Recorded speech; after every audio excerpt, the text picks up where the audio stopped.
煞来去家己看到风景好的方面一个煞一个，家己就出现一个雨瀑的景致。昨下晡4点钟，到民众看到水上机场方向半空中有4个雨瀑，大家看甲真落潮，赶紧摕手机出来，把这个迷人的景致翕落来。无张持嘛，搁再翕到直升机伫咧雨瀑降落，实在真欢喜。同款嘛是咧家己另外一个摄影师，伊是伫咧故宫南面半空中利用空中翕相机翕到平地云海，互伊学到讲实在真好运。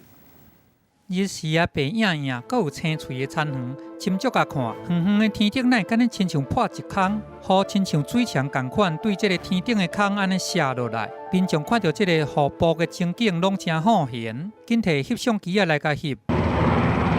听到直升机的这个希罗噼啦声，对远远安尼飞来，民众早就有准备啊，甲直升机弄这个雨瀑的机景。规个甲记录落来。那在这边飞哈，你要看这里，雨瀑刚好就从那边过来，所以就非常的明显。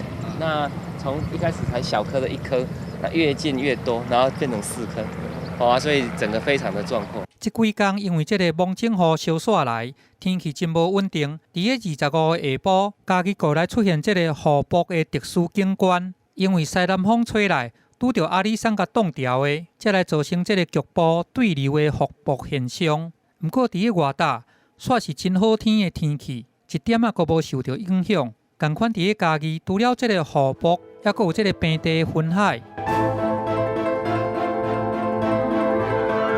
伫个顶悬看落来，故宫南院伫个云海内底是安尼麻微麻微，这个云直接枯细，亲像来到仙境共款。伫个大雨了后，日头出来。一个摄影师目睭进来，看到天顶的云雾咧枯细，伊就出动这个空翕机来翕到真水的景致。虽然讲有真侪民众若看到落线雨，就安尼心情真歹，不过嘛是因为这款高变相的天气，才会当去欣赏到遮水的景致。记者综合报道。